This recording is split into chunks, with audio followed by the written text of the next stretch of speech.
Above the rig's squat rectangular housing, the blades of the nearest turbine turned slowly in the washed-out sky.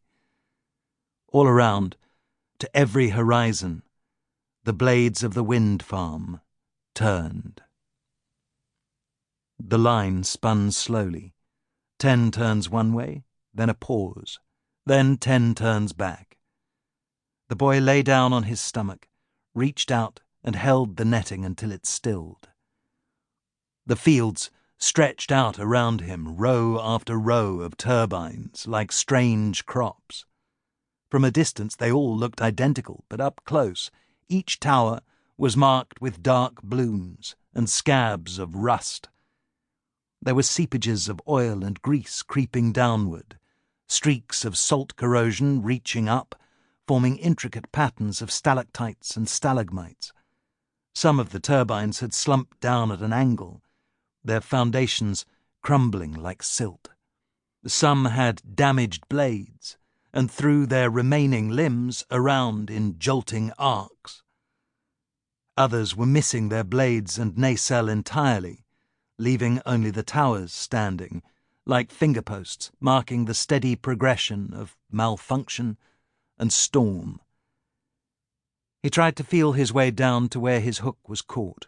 The net had floats and some kind of weights threaded through it, and it was twisted up with what could have been strips of weed, but the boy knew were actually sheets of black plastic. He'd been finding them all over the farm recently.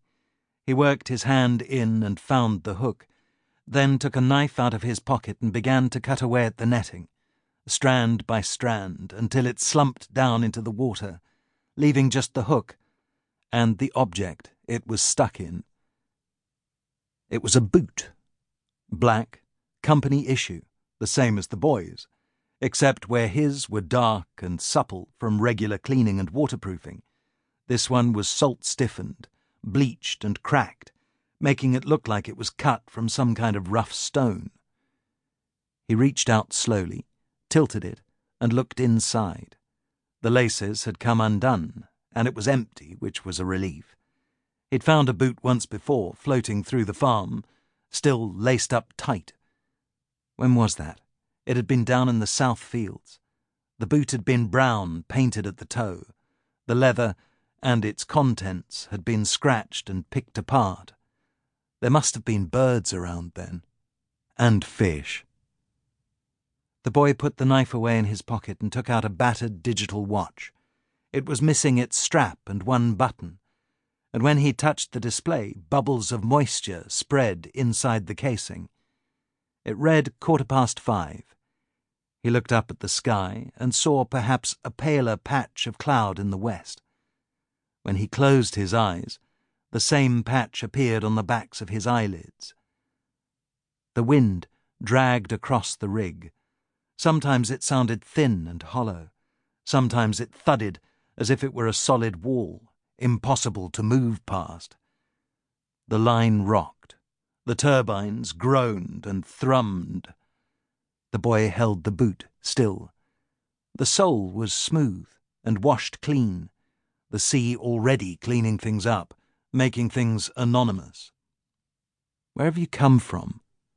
he said. His voice was barely audible above the wind and the blades, which was probably for the best because it was a stupid question. And he was talking to a boot. The currents that came through the farm swept in from the oceans and cycled round the whole North Sea, hauling waste and cast-offs out from every coastline. Some days there would be swathes of shining fluid that coated the surface of the water. Other days, shoals of plastic bags and bottles would rise from the depths like bulbous, light-seeking creatures. The boy would find tidal barrages and bleached clothing, the brittle shells of electrical appliances. He'd seen furniture and timbers tangled together so they looked like makeshift rafts. And once, a whole house, torn loose from its moorings drifting through the farm, slumped and tilting on its flotation tanks. Days, months, and seasons passed through untethered and indistinct among the flotsam. Sometimes it felt colder, and there were more storms.